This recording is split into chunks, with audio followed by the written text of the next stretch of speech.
تو ایک مومن تو درود کے ساتھ جڑا ہوا ہے، وہ تو درود کے بغیر دن گزار ہی نہیں سکتا، الگ سے نہ بھی پڑھے تو اس کو نماز کے اندر درود پڑھنا ہی ہوتا ہے۔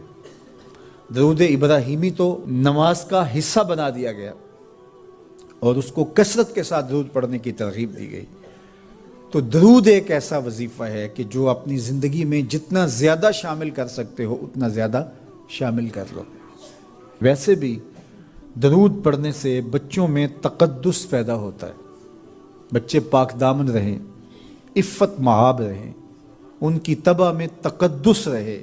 آپ چاہتے ہیں، ہر ماں باپ چاہتا ہے، اور پھر دور موجود کے اندر جو فتنے ہیں تو بہت ضروری ہے کہ ہماری اولادیں تقدس مآب رہیں، تو ان کو درود کی ترغیب دو، تو اس کا عملی نتیجہ یہی ہوگا کہ ان میں تقدس کا جوہر پیدا ہوگا اور ان کی عصمت کی حفاظت رہے گی۔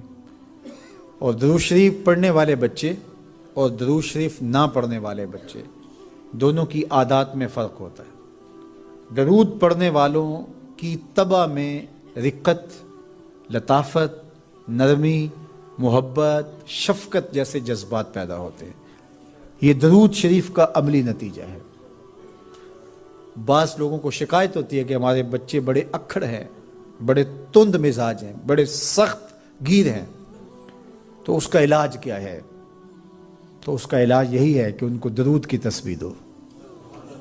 درود اکڑ توڑ دیتا ہے، طبیعت کی تندی نکال دیتا ہے، طبائع کی تلخیاں ختم کر دیتا ہے، محمد عربی کے نام کی مٹھاس پیدا کر دیتا ہے۔ حضور کا نام شہد سے میٹھا ہے، دل آویز ہے، کھنڈ میں اتنی مٹھاس نہیں ہے، شکر اور گڑ میں اتنی مٹھاس نہیں ہے، شہد میں اتنی مٹھاس نہیں ہے، قند اور نبات میں اتنی مٹھاس نہیں ہے جتنی نام محمد میں رکھی گئی۔ ان کا نام لبوں پر آئے، میٹھا میٹھا منہ ہو جائے، ان کے بول بہاروں جیسے اور اصحاب ستاروں جیسے، ان سا پیارا اور نہ کوئی، ان سے بچھڑ کے لکڑی روئی، جب وہ سیر کو جایا کرتے سر پہ بادل سایا کرتے۔ میرے شہر کے ایک پنجابی شاعر ہیں، انہوں نے تو قلم ہی توڑ دیا نا، تینوں سینے دی میں ٹھنڈ آکھاں، اگر آپ کا ذوق ہو تو،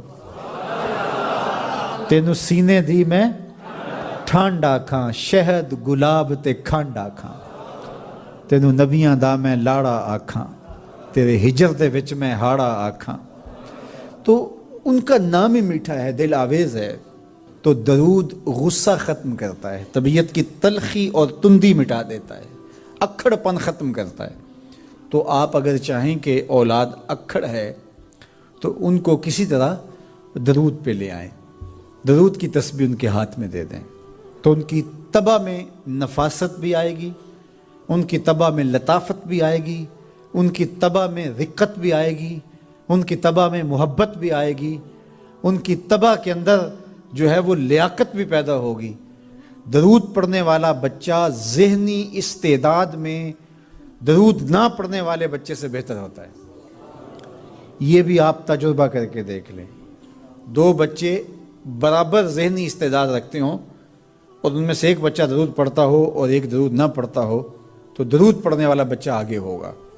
یہ درود کی برکتیں ہیں، یہ درود کی رحمتیں ہیں۔ تو درود کثرت سے پڑھنا اپنی اولاد کو سکھائیں گے۔ ہفتہ روزہ آپ محافل کا گھر میں انعقاد کر لیجئے اور اس میں صرف درود شریف پڑھ لیجئے، تو انشاءاللہ اس سے آپ دیکھیں گے کہ اولاد کو اس کا فرق پڑتا ہے۔ یہ تربیت کا ایک آسان نسخہ ہے اور یہ وہ وظیفہ ہے جس سے تھکن نہیں ہوتی، یہ وہ وظیفہ ہے جس سے طبیعت میں تلخی نہیں آتی۔ کہتے ہیں وظیفہ میں نے پڑھا ہے تو وظیفہ پڑھتے پڑھتے میری طبیعت میں یہ ہو گیا ہے، وہ بعض کہتے ہیں وظیفہ الٹ پڑ گیا ہے۔ بڑے وظیفے الٹ پڑھ سکتے ہیں لیکن درود الٹ نہیں پڑھتا، درود ہے ہی سیدھا، یہ الٹوں کو بھی سیدھا کر دیتا ہے۔ تو درود پڑھیں اور یہ منہ بھی میٹھا رکھے گا، یہ دل بھی ٹھنڈا رکھے گا، یہ دنیا بھی ٹھنڈی رکھے گا اور آخرت بھی ٹھنڈی کر دے گا۔ درود چراغ بھی ہے، درود کستوری بھی ہے، خوشبو بھی ہے، مہک بھی ہے، شہد بھی ہے، گلاب بھی ہے، کھنڈ بھی ہے۔ اور سینے کی ٹھنڈ بھی ہے۔ تو درود اپنی طبع کے اندر اچھی طرح سے راسخ کر لیں اور اپنی اولادوں کی طبع میں اس کو راسخ کریں۔ اس سے آپ عملاً دیکھیں گے، میں سالوں کی بات نہیں کرتا، اشروں مہینوں کے اندر آپ فرق پڑتا دیکھیں گے۔ میرے اور آپ کے آقا و مولا نے ارشاد فرمایا، قیامت کے دن میرے سب سے قریب وہ ہوگا جو کثرت سے میرے اوپر درود پڑھنے والا ہوگا۔ تو یہ حضور کی قربت کا ضامن ہے درود۔ تو اس لیے اپنی اولاد کو حضور علیہ السلام پر درود پڑھنے کی ترغیب دو۔ بچپن میں ہی اپنے گھر کے اندر مجالس درود قائم کرو۔ روزانہ کی بنیاد پہ ہو تو بہت اچھا، نہیں تو ہر 8 دن کے بعد ایک دن ضرور متعین کر لیا جائے۔ جمعۃ المبارک کے دن کثرت کے ساتھ درود پڑھنے کی ترغیب دی گئی ہے، اور فرمایا اس دن فرشتے حاضر ہوتے ہیں۔ درود ایک ایسا وظیفہ ہے جو کسی صورت میں رد نہیں ہوتا، چونکہ ہم یہ کہتے ہیں اے اللہ اپنے پیارے نبی پر رحمت نازل فرما، وہ تو پہلے ہی فرما رہا ہے، تو ہم کہیں یا اللہ اپنے نبی پہ رحمت نازل فرما، تو کیا اللہ فرمائے گا کہ میں نہیں فرماتا؟ اس لیے یہ ہو ہی نہیں سکتا۔ علماء کہتے ہیں کہ جو درود ہے وہ بہر صورت قبول ہوتا ہے۔ اس لیے حضرت عمر رضی اللہ تعالیٰ عنہ فرماتے ہیں کہ دعا کو درود کے ساتھ جوڑ لو، درود تو قبول ہونا ہی ہونا ہے، تمہاری دعا بھی قبول ہو جائے گی۔ چونکہ اللہ تعالیٰ جل شانہ کی یہ شان نہیں ہے کہ بعض کو قبول کر لے اور بعض کو ترک کر دے۔ ہماری فقہ کا بھی مسئلہ ہے، اگر آپ نے کسی سے سودا لیا ہے، اس میں کوئی ردی چیز آ گئی اور کچھ صحیح آ گئی، اب یہ نہیں آپ کر سکتے کہ جو صحیح ہے وہ رکھ لیں اور ردی واپس کر دیں، یا تو وہ صحیح کے ساتھ ردی بھی قبول کرنا پڑے گی، اور یا پھر جو ہے وہ صحیح بھی واپس کرنا پڑے گی۔ یہ نہیں ہوگا کہ مرضی کی رکھ لی اور مرضی کی واپس کر لی، یا سارا سودا قبول کرنا پڑے گا یا سارا سودا واپس کرنا پڑے گا۔ تو اللہ تعالیٰ جل شانہ کے حضور جب درود کے ساتھ دعا مانگی جائے تو پھر اللہ تعالیٰ جل شانہ اس دعا کو چھانٹ کے الگ نہیں کرتا کہ میں نے یہ نہیں قبول کرنی، درود کے ساتھ جو مانگی ہوئی دعا ہے اللہ وہ بھی مستجاب فرما لیتا ہے، وہ بھی قبول فرما لیتا ہے۔ درود پاک وہ بابرکت عمل ہے کہ جو اہل ایمان کو تعلیم دیا گیا۔ علماء نے لکھا کہ زندگی میں ایک مرتبہ درود شریف پڑھنا فرض ہے، اور جب حضور علیہ السلام کا نام لیا جائے اس وقت درود پڑھنا واجب ہے۔ اس کے علاوہ بھی وجوب کے اور بہت سارے مقامات علماء نے بیان کیے، اور نمایاں 40 مقامات علماء نے بیان کیے جہاں درود شریف پڑھنا مستحب ہے، لیکن بعض مقامات پہ درود شریف پڑھنا مکروہ بھی ہے، جس طرح باتھ روم اور اس قبیل کے اور مقامات اور جگہ اور جو ہے وہ احوال ایسے ہیں جہاں درود شریف نہیں پڑھا جائے گا۔ باقی درود شریف وہ بابرکت وظیفہ ہے، وہ مقبول بارگاہ عمل ہے کہ جس کو جتنی بار مرضی پڑھو، ایک تو طبیعت میں اکتاہٹ نہیں ہوتی، انسان تھکتا نہیں، اور دوسرا اس عمل کی برکتیں اتنی ہیں، اس کا ثواب اتنا ہے کہ حضور نبی رحمت صلی اللہ علیہ وسلم کا فرمان حضرت ابو ہریرہ رضی اللہ تعالی عنہ سے سماعت کر لیجئے کہ حضور علیہ السلام نے ارشاد فرمایا من صلی علیہ صلاۃ واحدۃ صلی اللہ علیہ عشرا، جو میرے اوپر ایک مرتبہ درود پڑھتا ہے اللہ تعالیٰ اس پہ 10 رحمتوں کا نزول فرماتا ہے۔ یہ اس بابرکت وظیفے کا نتیجہ ہے جو بندہ مومن کو نصیب کر دیا جاتا ہے۔ دوسری روایت حضرت انس بن مالک رضی اللہ تعالی عنہ سے مروی ہے، ان النبی صلی اللہ علیہ وسلم قال من ذکرت عنده فلیصلی علیہ ومن صلی علیہ مرۃ صلی اللہ علیہ بہا عشرا۔ حضور نے فرمایا کہ جس شخص کے سامنے میرا ذکر کیا جائے اس کو میرے پہ درود پڑھنا چاہیے، اس لیے کہ جس نے میرے اوپر ایک مرتبہ درود پڑھا اللہ تعالیٰ اس پہ 10 رحمتیں نازل فرماتا۔ علماء نے ایک بڑی خوبصورت بات لکھی، وہ کہتے ہیں کہ اصل درود پڑھ کر کے اپنے لیے رحمتیں طلب کرنا ہوتا ہے رب سے، کیونکہ مصطفیٰ کریم علیہ الصلوۃ والسلام ہمارے درود کے محتاج بندہ کہ میں درود پڑھ رہا ہوں، جب ہم نہیں تھے اس وقت بھی مصطفیٰ پہ درود پڑھا جا رہا تھا، جب کائنات کو خلق وجود بھی نہیں دیا گیا تھا مصطفیٰ پہ درود اس وقت بھی پڑھا جا رہا تھا۔ تو یہ ہم اپنی سعادت مندی حاصل کرتے ہیں۔ اس کی مثال یہ ہے کہ جو مانگنے والے ہیں وہ دو طرح کے ہوتے ہیں۔ سورۃ الفاتحہ کی تفسیر میں میں نے مختصر بات آپ کے سامنے اس عنوان سے رکھی تھی۔ ایک وہ ہے کہ جو ڈائریکٹ دروازے کو دستک دے کے صاحب خانہ سے مانگتے ہیں، صاحب خانہ اپنی توفیق کے مطابق اس کو دے نہ دے اس کی مرضی۔ اور مانگنے والوں کا ایک اور طریقہ ہوتا ہے کہ وہ مانگتے نہیں، کسی شخص کے دروازے پہ کھڑے ہو کے اس کو دعائیں دینے لگتے ہیں، تیرے بچوں کی خیر، تیرے والدین کی خیر، جہاں دادے پر دادے سے شروع ہوتے ہیں اور نیچے نسل تک آتے ہیں۔ تو وہ جب دعائیں مانگ رہے ہوتے ہیں تیرے خاندان کی، تیری جد کی خیر، تو گھر والا سمجھتا ہے جو ہمیں دعائیں دے رہا ہے اصل خود خالی جھولی لے کر آیا ہے، یہ کچھ مانگنا چاہتا ہے۔ تو کوئی شخص اللہ کی بارگاہ سے مانگنا چاہے، اللہ تو اولاد سے پاک ہے، تو اس کے محبوب کی خیر مانگو، اللہ تعالیٰ ایک بار خیر مانگو گے 10 رحمتیں جھولی میں ڈال دے۔ تو یہ مانگنے کا ایک مہذب طریقہ ہے جو اہل ایمان مانگتے ہیں۔ اس لیے اگر سارے وظیفے چھوڑ کے صرف درود پڑھا جائے تو یہ کیسا عمل ہے۔ حضرت ابی بن کعب رضی اللہ تعالیٰ عنہ سے مروی روایت ابھی آ رہی ہے، آپ دیکھیں گے کہ یہ کتنا بابرکت وظیفہ ہے جس کی تعلیم حضور ارشاد فرما رہے ہیں۔ حضور علیہ السلام کا ایک اور فرمان سنیے جس کو امام طبرانی نے اپنی موجم میں روایت کیا ہے۔ حضور نے ارشاد فرمایا من صلی علیہ صلاۃ واحدۃ صلی اللہ علیہ عشرا، جو میرے اوپر ایک مرتبہ درود پڑھتا ہے رب تعالیٰ اس پر 10 رحمتیں نازل کرتا ہے۔ ومن صلی علیہ عشرا صلی اللہ علیہ مئۃ، اور جو میرے اوپر 10 مرتبہ درود پڑھتا ہے اللہ تعالیٰ اس پہ 100 رحمتیں نازل فرماتا ہے۔ ومن صلی علیہ مئۃ کتب اللہ بین عینیہ براۃ من النفاق و براۃ من النار، اور جو شخص میرے اوپر 100 مرتبہ درود پڑھتا ہے اس کی 2 آنکھوں کے درمیان لکھ دیا جاتا ہے یہ بندہ منافق بھی نہیں ہے، دوزخی بھی نہیں ہے، یہ نہ منافق ہے اور نہ دوزخی ہے، نفاق سے اور دوزخ سے بری لکھ دیا جاتا ہے۔ وَأَسْكَنَهُ اللَّهُ يَوْمَ الْقِيَامَةِ مَعَ الشُّهَدَاءِ، اور اللہ تعالیٰ جل شانہ قیامت کے دن جس مرتبے پر شہداء کو ٹھہرائے گا اسی مقام پہ درود پڑھنے والوں کو ٹھہرائے گا۔ یہ ثواب ہے اس شخص کے لیے کہ جو حضور پر کثرت کے ساتھ درود پڑھتا ہے۔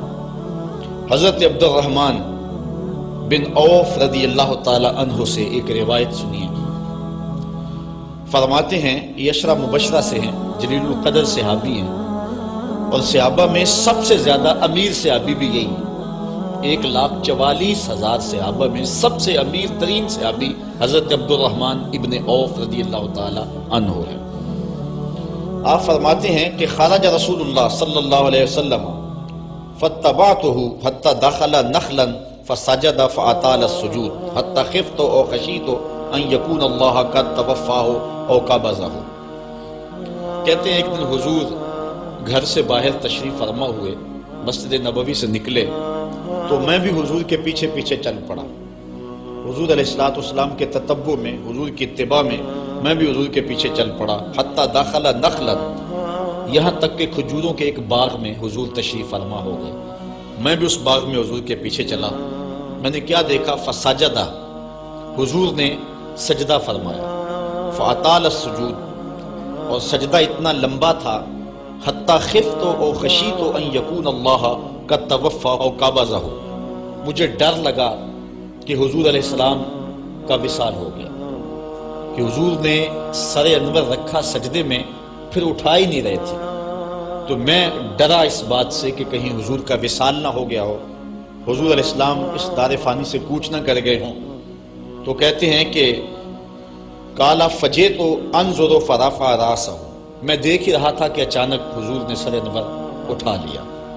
فقالا مالکا یا عبد الرحمن، تو میرا رنگ اڑا ہوا تھا، میری طبیعت کے اوپر ایک عجیب کیفیت تھی۔ حضور نے سر اٹھایا اور مجھے اس حالت میں دیکھا، کہا کہ اے عبد الرحمن تجھے کیا ہو گیا؟ میں نے کہا فذکرت ذالک لہم، جو مجھے ہوا تھا میں نے وہ بتا دیا۔ میں تو ڈر گیا تھا، چونکہ صحابہ کی زندگی ہی تو حضور کے نام سے تھی، اور آقا کریم کی زندگی کے ساتھ اور حضور کی حیات کے ساتھ ہی تو وہ جیتے تھے بلکہ اڑتے تھے۔ اور صحابہ رضوان اللہ علیہ مجمعین کے لیے سب سے مشکل وقت حضور علیہ السلام کی وفات کا وقت تھا، ان سے برداشت نہیں ہوتا تھا۔ آپ نے پڑھا ہوگا، سیر میں علماء سے سنا ہوگا، حضرت عمر نے تلوار نکال لی تھی حضور کے وصال پر، کوئی کہے تو صحیح حضور کا وصال ہو گیا، میں گردن کاٹ دوں گا۔ روتے تھے، عجیب کیفیت تھی۔ حضرت ابوبکر صدیق نے ہاتھ آگے کیا، لیکن حضرت عمر جو ہیں وہ ان کی بات بھی سننے کے لیے تیار نہیں تھے۔ حضرت بلال چیخیں مارتے تھے، عجیب حالت تھی۔ حضرت سیدہ فاطمہ کہتی تھی، سبت علی مصائب لو انہا سبت علی الایام سرنا لیالیا، لوگوں میرے اوپر جو مصیبتیں ٹوٹ پڑی ہیں، اگر وہ چٹے دنوں پہ پڑتی تو وہ بھی کالی راتیں بن جاتی، اتنی مصیبتیں آ گئی۔ حضور علیہ السلام کے وصال پر یہ صحابہ کی کیفیت۔ حضرت زید بن عبداللہ اپنے باغ کو پانی دے رہے تھے، حضرت امام زرقانی نے لکھا ہے ان کے بیٹے نے جا کے کہا کہ ابا جی کوئی بات سنی ہے؟ انہوں نے کہا بتاؤ بیٹے کیا ہوا ہے؟ کہا حضور کا وصال ہو گیا۔ تو حضرت زید نے یوں ہاتھ اٹھائے اور سنو انہوں نے کیا کہا، اللہم اذہب بصری حتی لا ارا بعد حبیبی محمد احدا، اے اللہ مجھے اندھا کر دے، مجھے نابینا کر دے۔ آنکھوں کے چراغ روشن اس لیے تھے کہ تیرے رسول کو دیکھتا تھا، اب حضور اگر اس دنیا سے چلے گئے تو میں نے آنکھوں کی چراغ کیا کرنے؟ تو اللہ تعالیٰ نے ان کی دعا قبول فرما لی اور وہ فوراً نابینا ہو گئے۔ کسی نے بعد میں ان کے پاس جا کر افسوس کیا کہ تمہاری آنکھوں کی بینائی جاتی نہیں ہے، بڑا افسوس ہوا ہے۔ وہ فرمانے لگے تمہیں ہوا ہوگا، مجھے تو کوئی نہیں ہوا، میں تو حضور کے بغیر کسی کو دیکھنا ہی نہیں چاہتا۔ اور اعلیٰ حضرت فرماتے ہیں کون نظروں پہ چڑھے دیکھ کے طلبہ تیرا، جس نے آپ کو دیکھا پھر وہ کسی کو جو ہے وہ اور کیوں دیکھے؟ تو یہ صحابہ کی کیفیت تھی۔ بلکہ غدابہ نامی اونٹنی جس پہ حضور سواری کیا کرتے تھے، کتب میں آتا ہے، صحیح روایات ہیں، وہ حضرت فاطمہ زہرا کی دہلیز پر سر رکھ کے رویا کرتی تھی۔ اور وہ یافور نامی دراز گوش جس پہ حضور سواری کیا کرتے تھے، جس کو ہم اپنی زبان میں گدھا کہہ لیتے ہیں لیکن نسبت رسول سے ہوگی تو پھر اس کو دراز گوش کہیں گے، تو وہ قبیلہ بنو سلیم کے کنویں میں چھلانگ لگا کے مر گیا کہ جب حضور چلے گئے ہیں تو ہم نے جی کے کیا لینا۔ یہ کیفیت جانوروں کی تھی۔ اللہ اکبر۔ تو حضور کی جدائی کا صدمہ کون برداشت کرے؟ آپ نے سنا نہیں کہ استن حنانہ حضور کے فراق میں کیسے تڑپ تڑپ کے روتا تھا؟ صحاح میں روایت ہے، لگتا تھا جس طرح پھٹ جائے گا۔ اور آقا کریم ممبر سے نیچے اترے اور آقا نے اس کو دونوں ہاتھوں میں لیا، پھر تسلی دی، اور ایسے لگا جس طرح کہ بچھڑا ہوا بچہ ماں کی گود میں آ جائے تو اس کی گگھی بن جاتی ہے، یہ کیفیت ہوئی۔ پھر حضور ممبر پہ جلوہ فراز ہوئے اور صحابہ سے مخاطب ہو کے کہا، لو لم افعل ھکذا لھن الی یوم القیامہ، اگر میں اپنے عاشق زار کو ممبر سے اتر کے یوں تسلی نہ دیتا تو یہ لکڑی کا ستون قیامت تک روتا ہی رہتا۔ اللہ اکبر۔ یہ ہے حضور کے پیار کی کیفیت۔ ان کے لیے مشکل مرحلہ تھا۔ تو حضرت عبد الرحمن بن عوف رضی اللہ تعالیٰ عنہ کہتے ہیں، میں نے جو میرے پہ بیتی تھی نا، جو میری حالت ہوئی تھی، میں نے صاف صاف عرض کی حضور میں تو بہت پریشان ہوا تھا۔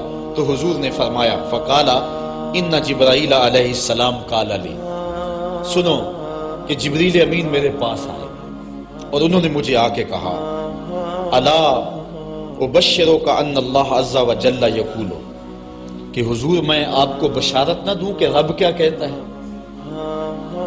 وہ یہ کہتا ہے، من صلی علیک صلیت علیہ ومن سلم علیک سلمت علیہ۔ ذرا دیکھیے لفظ، حضور فرماتے ہیں میں کیوں سجدے میں گیا تھا؟ سنو اے عبد الرحمن ابن عوف، واقعہ کیا ہوا، میں اتنا لمبا سجدہ کیوں کیا؟ کہا میرے پاس جبریل آئے اور جبریل نے مجھے رب کا سندیسہ دیا، پیغام دیا کہ محبوب آپ کا رب کہتا ہے کہ آپ کا جو امتی آپ پہ درود پڑے گا میں رب ہو کے اس پہ درود پڑھوں گا، اور جو آپ کا امتی آپ کو سلام کہے گا میں رب ہو کے اس کو سلام کروں گا۔ تو حضور فرماتے ہیں فسجدت للہ شکرا، تو پھر میں سجدہ نہ کرتا، پھر میں شکر کا سجدہ نہ کرتا اور میرا سجدہ لمبا نہ ہوتا کہ اتنا کرم ہوا کہ میرا اگر غلام مجھ پہ درود بھیجے تو رب اس پہ درود بھیجتا ہے۔ اللہ اکبر۔ یہ کرم نوازیاں اس شخص پر کہ جو حضور نبی رحمت صلی اللہ علیہ وسلم پر درود بھیجتا ہے۔ آئیے حضرت عبداللہ ابن مسعود رضی اللہ تعالی عنہ سے ایک روایت سنتے ہیں۔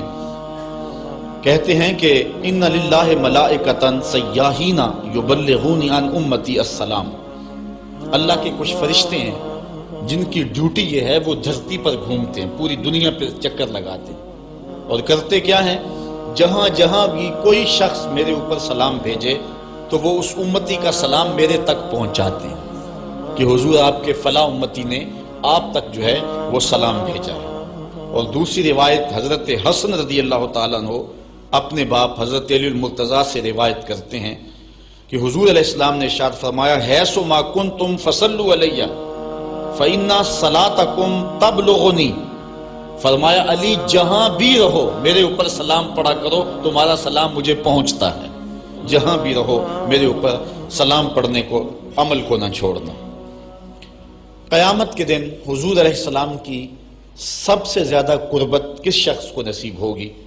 تو وہ روایت ہے حضرت عبداللہ ابن مسعود رضی اللہ تعالی عنہ سے کہ حضور نے فرمایا، ان اول الناس بی یوم القیامہ اکثرہم علی صلاۃ، قیامت کے دن میرا سب سے زیادہ قریبی شخص وہ ہوگا کہ جو میرے اوپر کثرت کے ساتھ درود پڑھا کرتا ہے۔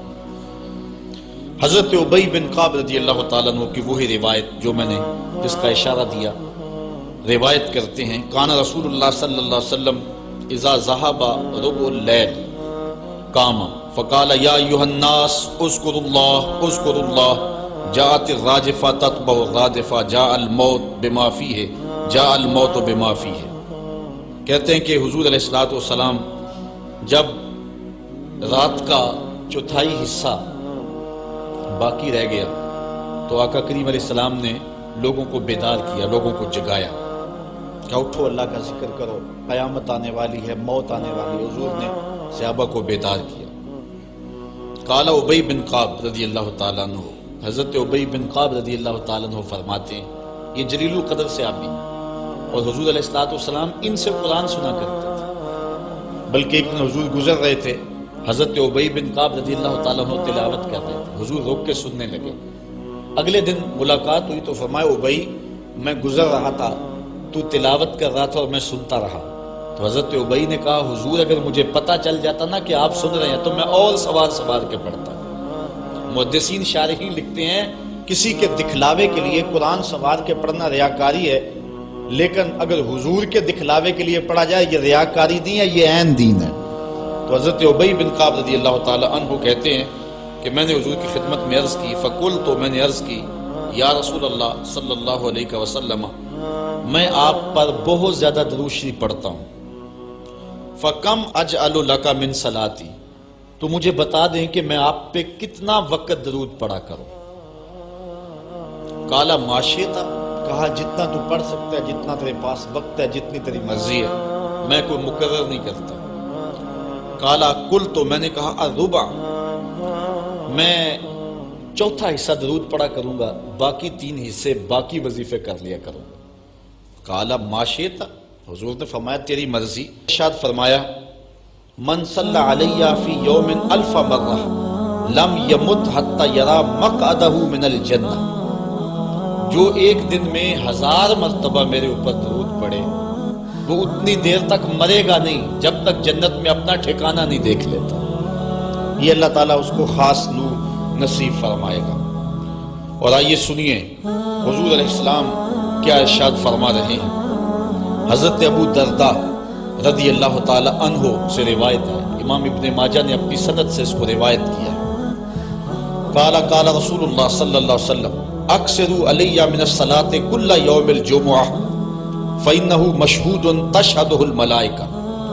حضور نے فرمایا کہ ہر جمعے کے دن میرے اوپر کثرت کے ساتھ درود پڑھا کرو، چونکہ یہ یوم مشہود ہے، اس دن فرشتے حاضر ہوتے ہیں، تو جمعے کے دن کثرت کے ساتھ باقی دنوں کی نسبت میرے اوپر درود پڑھا کرو۔ تو وَإِنَّ أَحَدًا لَن يُصَلِّيَ عَلَيَّ إِلَّا أُرِدَتْ عَلَيَّ صَلَاتُهُ حَتَّى يَفْرُغَ مِنْهَا، اس لیے کہ تم میں سے جو کوئی میرے اوپر درود پڑھتا ہے جب تک فارغ نہیں ہو جاتا اس کا درود جو ہے وہ میرے اوپر پہنچا دیا جاتا ہے۔ قالا، تو حضرت ابو درداء کہتے ہیں، قل، تو میں نے کہا، وبعد الموت، حضور جب آپ اس دنیا سے چلے جائیں تو کیا اس کے بعد بھی یہ وظیفہ اور یہ عمل جاری رکھیں؟ حضرت ابو درداء رضی اللہ تعالی عنہ نے جو ہے یہ وضاحت حضور سے پوچھی اور یہ بھی بڑے جلیل القدر صحابی ہیں، بلکہ صحابہ میں سے انتہائی متقی اور پرہیزگار صحابی ہیں۔ بلکہ حضرت ابو درداء کے بارے میں آتا ہے کہ فجر کی نماز پڑھ کے جلدی چلے جاتے تھے۔ ایک دن حضور نے روک کر کے کہا، ابو درداء کاہے کی جلدی ہوتی ہے کہ رکتے بھی نہیں، بہت جلدی چلے جاتے ہو؟ عرض کی، حضور میرے ہمسایوں کے گھر میں کھجور کا ایک لمبا درخت ہے، اور آج کل مدینے میں کھجوروں کے پکنے کا موسم ہے، اور سحری کے وقت ٹھنڈی ہوائیں مدینے کو سلامی دینے آتی ہیں، اور میں اس لیے جلدی جلدی چلا جاتا ہوں کہ وہ جو کھجوریں جھڑ کے میرے ویڑے میں گر جاتی ہیں، بچوں کے اٹھنے سے قبل ہمسائے کے گھر میں پھینک دوں، کہیں میرا بچہ کوئی نہ کھا لے۔ اور ہماری سڑک سے گنے کی ٹرالی گزر کے تو دیکھیں، یہ دیکھیے حضور علیہ السلام کے صحابی کا عمل اور ان کی زندگی کے معمولات۔ یہ ہے حضرت ابو درداء رضی اللہ تعالیٰ عنہ۔ کہتے ہیں میں نے حضور سے کہا، حضور جب آپ اس دنیا سے چلے جائیں گے تو کیا پھر بھی درود آپ کو بھیجیں اور پھر بھی آپ پر پہنچتا رہے گا؟ تو سنو حضور نے کیا کہا۔ حضور نے فرمایا، ان اللہ حرم علی الارض ان تاکل اجساد الانبیاء علیہم الصلاۃ والسلام۔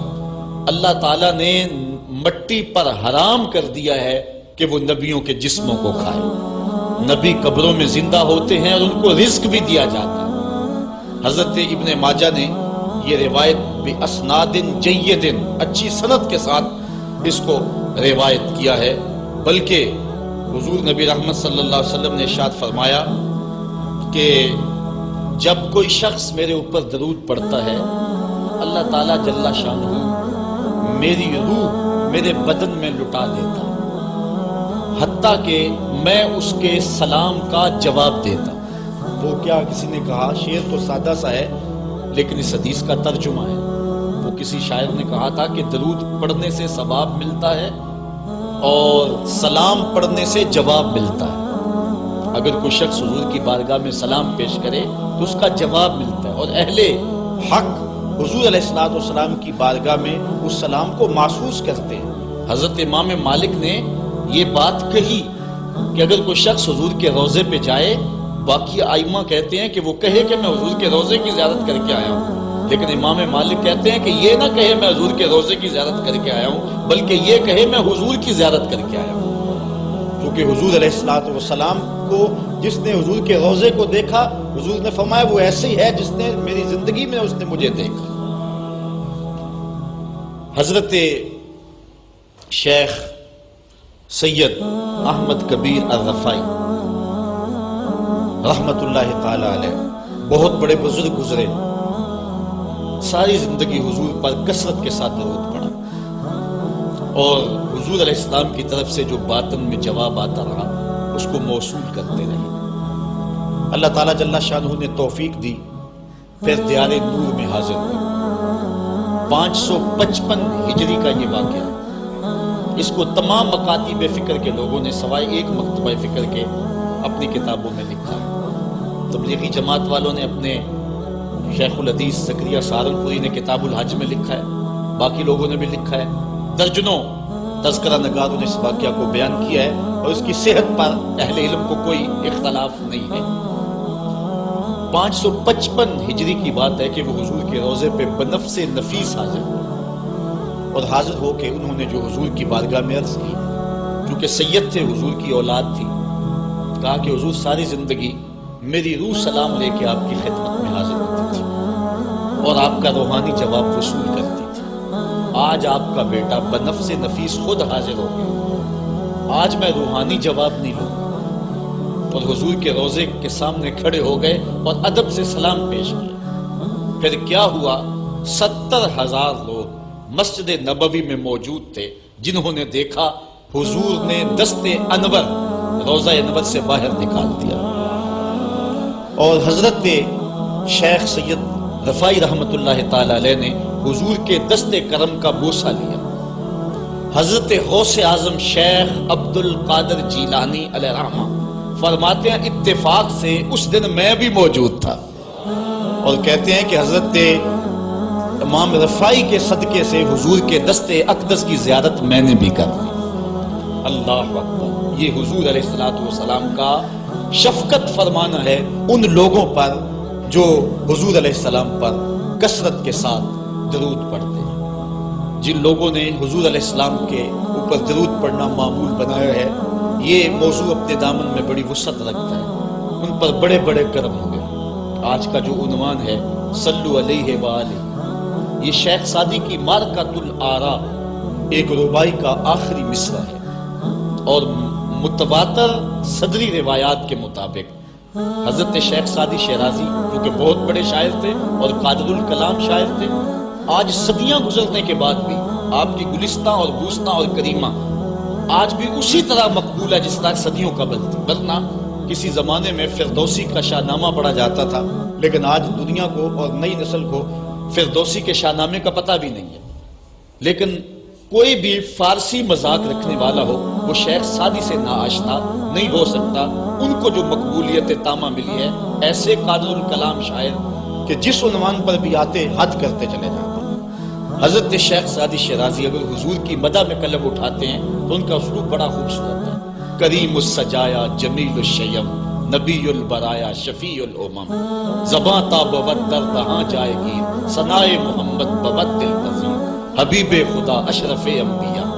اگر لکھتے ہیں تو حد کرتے چلے جاتے ہیں۔ اب انہوں نے حضور کا قصیدہ لکھنا شروع کیا، اور کیا لکھتے ہیں؟ بالغ العلا بکمالی۔ اس کا معنی ہے کہ آپ اپنے کمال کی وجہ سے بلندیوں تک پہنچے، کشفت دجا بجمالہ، اور آپ کے چراغ حسن نے اندھیروں کو دور کر دیا، حسنت جمیع خصالہ، اور آپ کی ساری خوبیاں با کمال ہیں۔ ربائی کو ربائی اس لیے کہتے ہیں کہ وہ 4 اشعار پر مشتمل ہوتی ہے۔ اب 3 اشعار کے اندر بھی جو ہے وہ مضمون تھا وہ مکمل ہو گیا، اور انسان جب مضمون کو مکمل کر لے تو اس وقت پھر نیا جملہ لانا اس کے لیے مسئلہ بن جاتا ہے کہ آگے لکھے تو کیا لکھے، مضمون تو مکمل ہو گیا۔ اب یہاں کیا تھا؟ بلغ العلا بکمالہ کشفت دجا بجمالہ حسنت جمیع۔ اگر اس کا معنی ذہن میں ملحوظ رکھیں تو آگے جو چوتھا جملہ ہے اس پہ آپ کو لطف آئے گا۔ بالغ العلا بکمالہ، وہ اپنے کمال سے، اپنی طاقت پرواز سے، اپنی قوتوں سے، اللہ کی دی ہوئی عطا سے وہاں تک پہنچے جہاں تصور بھی نہیں پہنچ سکتا۔ کشفت دجا بجمالہ، ان کے جمال نے کائنات میں اجالے پھیلا دیے، روشنیاں کر دی، اندھیرے چھٹ گئے۔ پھر آخر میں حسنت جمیع خصالہ، کیا بتائیں ان کی ہر خوبی، ہر خو و خصلت ہی اچھی ہے۔ اب بات تو مکمل ہو گئی، لیکن ربائی چاہتے تھے۔ شیخ سعدی پریشان، اسی پریشانی میں نیند آ گئی، سوئے تو حضور کا دیدار ہو۔ فرمایا سعدی آگے کہتے کیوں نہیں ہو؟ صلو علیہ وآلہ، صلو علیہ وآلہ۔ اور بنتا ہی یہ ہے، میں اصل خود بھی شاعری سے تعلق رکھتا ہوں، کسی زمانے میں کچھ لکھا بھی ہے، لیکن یہاں تھوڑا سا میں آپ کو اپنے ساتھ اس لیے سفر کروا رہا ہوں کہ آپ اقبال کے دیس کے باسی ہیں، اس لیے آپ سے ایسی باتیں میں کر لیتا ہوں، ورنہ بعض کا یہ ایسی باتیں نہیں چھڑتی، یہ مشکل ہوتی ہے، لیکن آپ لوگوں کے خمیر اور مزاج کے اندر جو ہے یہ لذت اور یہ چاشنی موجود ہے۔ اب ذرا توجہ کیجیے، بالغ العلا بکمالہ، وہ بلندیوں پر پہنچ گئے، کشفت دجا بجمالہ، اپنے جمال سے اندھیرے چھٹا دیے، دور کر دیے، حسنت جمیع خصالہ، کیا بتائیں ان کی ہر خوبی ہی با کمال ہے۔ تو جب ہر خوبی با کمال ہے تو پھر جی نہیں چاہتا کہ پڑھو صلو علیہ وآلہ، یعنی پھر دل اچھلتا ہے، روح پکارتی ہے، جو اتنی خوبیوں کا منبع و مصدر ہے، اتنے کمالات کا جامع ہے، جس کے دم سے اندھیرے چھٹ گئے، جس کے دم سے کائنات میں اجالے پھیل گئے، تو پھر کیوں جی نہیں چاہتا کہ اس نبی پر درود پڑھا جائے؟ صلو علیہ وآلہ، آؤ اس نبی پہ درود پڑھو، اس نبی پہ سلام پڑھو، اس نبی پہ بھی درود پڑھو، اس کی آل پہ بھی درود پڑھو۔ بالغ العلا بکمالہ کشفت دجا بجمالہ حسنت جمیع خصالہ صلو علیہ وآلہ۔ میں درود شریف کے عنوان سے اپنی گفتگو کو ختم کروں اور امام بوصیری کا ذکر نہ کروں تو یہ ناانصافی ہوگی۔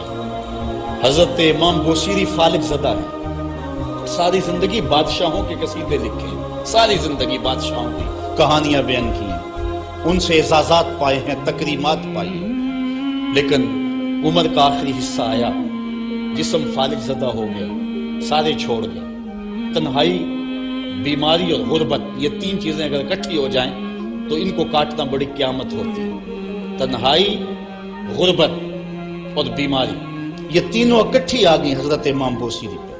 صحت مند کے سارے گھاؤ ہوتے ہیں، بیمار پڑ گئے تو کوئی پوچھتا ہی نہیں. ایک دن خیال آیا ساری زندگی شہنشاہوں کے قصیدے لکھے، آج اس کا قصیدہ نہ لکھوں جو کائنات کا دولہ ہے. اللہ اکبر، قلم پکڑا، پھر حضور کا قصیدہ لکھا. یہ قصیدہ بردہ شریف مکمل کیا. رات ہوئی، حضرت امام بوصیری سوئے، آقا کریم علیہ السلام تشریف لائے. اور یہ بات ذہن میں رکھیں، حضور نے ارشاد فرمایا من رآنی فی المنام فقد رآنی فإن الشیطان لا یتمثل بی. یہ ابن ماجہ میں 6 طرق سے روایت مروی ہے. ویسے بخاری دیگر کتابوں میں بھی ہے، لیکن ابن ماجہ حجم کے اعتبار سے چھوٹی کتاب ہے، اس میں بھی 6 مرتبہ یہ روایت ہے. باقیوں میں تو بہت مرتبہ یہ روایت آئی ہے. ابن ماجہ میں 6 طرق سے یہ روایت ہے. حضور نے فرمایا جس نے مجھے خواب میں دیکھا اس نے مجھے ہی دیکھا. شیطان خواب میں آ کر بھی میری مثل ہونے کا دعویٰ نہیں کر سکتا. اچھا دوسری بات، جس نے حضور کو دیکھا اس نے حضور کو دیکھا، اور جس نے حضور کو دیکھا حضور اس کے خواب میں قصد، ارادے اور مرضی سے آئے. میں کسی کے خواب میں جاؤں، آپ کسی کے خواب میں آئیں، نہ آپ کو پتا ہوتا ہے نہ مجھے پتا ہوتا. مجلس سجی ہے، میں گفتگو کر رہا ہوں، اٹھ کے آپ چلے جائیں گے، جا کے سو جائیں. میں خواب میں دوبارہ گفتگو کرتا ہوا پایا جاؤں، مجھے آپ اٹھ کے فون کرے جناب آج خواب میں آئے تھے، تو مجھے تو نہیں پتا ہوگا. یا آپ کو میں دیکھ لوں دوبارہ تو آپ کو علم نہیں ہوگا. لیکن حضور جس کے خواب میں جائیں قصد، ارادے اور مرضی سے جاتے ہیں. تیسری بات، خواب میں کسی کو کچھ کوئی دے تو وہ محض خواب ہوتا ہے. لاٹری نکل آئی، کروڑ پتی بن گیا، صبح اٹھیں گے تو کروڑ پتی ہوں گے یا کنگال ہوں گے. وہ کیا کسی نے کہا تھا 100 بار میرے ہاتھوں میں تیرا دامن آیا، جب آنکھ کھلی تو اپنا ہی گرے بات. کچھ نہیں ہوتا، خواب خواب ہوتا ہے. لیکن حضور کو اگر کوئی خواب میں دیکھے اور حضور کچھ عنایت کرے تو وہ محض خواب نہیں ہوتا. حضرت شاہ ولی اللہ محدث دہلوی فرماتے ہیں میرے والد شاہ عبد الرحیم نے خواب میں انہوں نے حضور کو دیکھا تو آقا کریم علیہ السلام نے اپنے 2 منہ مبارک ان کو عطا کیے. کہتے ہیں جب اٹھے تو دیکھا کہ منہ مبارک نہیں تھے، تو پھر ان کی کیفیت وہی ہو گئی اور پھر حضور خواب میں ملے. فرمایا کہ ہم نے تیرے سرہانے کے نیچے رکھ دیے. تو کہتے ہیں کہ وہ 2 بال حضرت شاہ ولی اللہ محدث دہلوی فرماتے ہیں ان کی علامت یہ تھی کہ وہ صندوق میں ہم رکھتے تھے، جب اس کو دھوپ میں لے کے نکلتے بدلی سایہ کیا کرتی تھی. اور فرماتے ہیں کہ جب وراثت تقسیم ہوئی تو 1 بال میرے حصے میں، حضور کا منہ انور، حضور کا منہ مبارک. تو جس نے حضور کو خواب میں دیکھا حضور کو ہی دیکھا. حضور قصد سے آئے، جو دیا حقیقت میں دیا. اور چوتھی بات، وہ بخاری کی روایت ہے، حضور فرمایا من رآنی فی المنام فسیرانی فی الیقظہ. جس نے مجھے خواب میں دیکھا ان قریب جاگتے بھی دیکھ لے گا. شارحین لکھتے ہیں ساری زندگی نہ دیکھ سکا، جب روح نکل رہی ہوگی رخ محبوب سامنے ہوگا. اور اگر اس وقت حضور کا دیدار ہو جائے تو چاہیے بھی کیا، سوکھا نکلے سا ظہوری جے ویخ لواں مکھ تیرا. اگر اس وقت حضور کا دیدار ہو جائے تو اور کیا چاہیے. تو حضرت امام بوصیری کہتے ہیں کہ میں سویا مقدر جاگا، حضور تشریف لائے. فرمایا بوصیری جو قصیدہ لکھا ہے وہ سناؤ تو صحیح.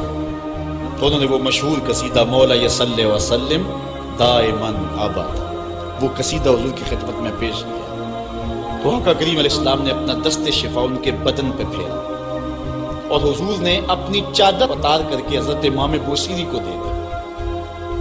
بردہ عربی میں کہتے ہیں جو ہے وہ چادر کو، اسی لیے اس قصیدے کو قصیدہ بردہ کہتے ہیں، وہ قصیدہ جس کی جزا میں چادر عنایت ہوئی تھی. حضرت امام بوصیری جب اٹھے تو بالکل ٹھیک تھے، چادر اوڑی اور مسجد میں نماز پڑھنے کے لیے جا رہے ہیں. راستے میں ایک درویش کھڑا تھا. کہا بوصیری رات والا قصیدہ تو سناؤ جو تم نے لکھا ہے. حضرت بوصیری کہتے ہیں میں نے لکھا تھا اور کسی کو پتہ نہیں تھا. میں نے کہا کون سا قصیدہ؟ کہنے لگے بھولے نہ بنو جو حضور کو سنایا تھا. کہنے لگے کہ میں نے کہا کہ تجھے کیسے پتہ ہے؟ کہا بتاؤں یہ چادر کون سی ہے؟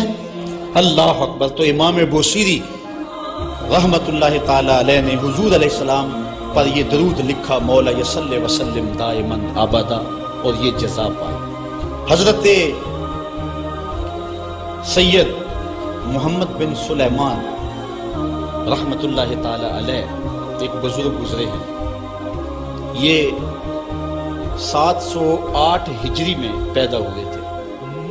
کہتے ہیں کہ میں ایک دن کسی بستی سے گزر رہا تھا اور وہاں ایک کنواں تھا، اس کا پانی تھوڑا سا نیچے تھا اور میرے پاس کوئی چیز نہیں تھی جس سے میں ڈول ڈال کر کے وہ پانی نکال سکوں۔ میں متحیر کھڑا تھا، ساتھ ہی ایک شکستہ سا کچا سا مکان تھا، اس مکان کے اوپر ایک چھوٹی عمر کی لڑکی کھڑی تھی۔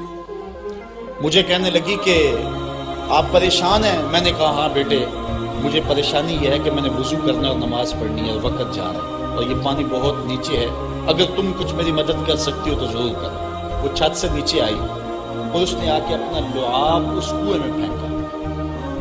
حضرت شیخ سید محمد بن سلیمان فرماتے ہیں کہ میں نے دیکھا کہ یکا یک کنویں کا پانی اچھل کے کناروں تک آ گیا اور بہنے لگا۔ میں نے جلدی سے وضو کیا اور پھر میں نے اس لڑکی کو کہا میں تجھے اللہ کا واسطہ دیتا ہوں، تو مجھے بتا کہ تیرے پاس ہے کیا کہ تیرے لب کے ڈالنے سے یہ پانی اچھل کے اوپر آ گیا۔ تو اس لڑکی نے مجھے کہا کہ یہ جو مرتبہ مجھے ملا ہے بکثرت الصلاۃ علی من کان اذا مشى فی البر تعلقت الوحوش باذیالہ، یہ مرتبہ میں اس پر درود پڑھ کے حاصل کیا ہے جب وہ جنگل سے گزرتے تھے تو جو جانور تھے قدموں سے لپٹ جاتے تھے، میں ان پر درود پڑھنے کی برکت سے جو ہے وہ یہ مرتبہ حاصل کیا ہے۔ حضرت سید محمد بن سلیمان کہتے ہیں کہ پھر میں نے ارادہ کر لیا کہ میں ساری زندگی حضور علیہ السلام پر درود پڑھتے ہوئے اور درود لکھتے ہوئے گزاروں گا۔ پھر انہوں نے مشہور زمانہ کتاب جس کو اہل علم اور اہل تصوف دلائل الخیرات کے نام سے جانتے ہیں، جس کی متعدد شروحات میں لکھی گئی، وہ کتاب انہوں نے تصنیف کی۔ اور اس کتاب کی خصوصیت یہ ہے کہ جو شخص اس کتاب کو باقاعدگی کے ساتھ پڑھے اس کو حضور کا دیدار نصیب ہوتا ہے۔ اور اس کتاب کو پڑھنے والے، میں نے ایک روایت میں پڑھا ہے کہ جو شخص حضور علیہ السلام پر کثرت سے درود پڑھے، اللہ تعالیٰ اس درود کی برکت سے اسے تو نوازتا ہے، اس کی اولاد کو اور اس کی اولاد کی اولاد کو، یعنی اس کی نسلوں کو بھی ثواب دیتا ہے۔ تو حضرت سید محمد بن سلیمان نے یہ کتاب لکھ کر کے درود کی زمانے پر احسان کیا، اور آج تک بالخصوص علماء روم کا عمل اس کے اوپر جو ہے وہ کثرت کے ساتھ ہے۔ لیکن یہاں بھی جو ہے وہ ہمارے بر صغیر پاک و ہند میں بھی دلائل الخیرات پر لوگوں کے بہت زیادہ عمل ہے۔ میرے والد گرامی اللہ ان کی قبر پہ کروڑوں رحمت نازل فرمائے، انہوں نے 37 سال تک بلا ناغہ دلائل الخیرات کا وظیفہ کیا، اور یہ جو کچھ بھی ہے وہ کیا کسی نے کہا تھا میں جو کچھ بھی ہوں ان کی توجہ کا روح ہوں، میری زندگی تیرے پیار کا انعام ہی تو ہے۔ تو یہ سارا فیضان یہ دروش شریف کا فیضان ہے جو دروس قرآن کی صورت میں آپ دیکھ رہے ہیں۔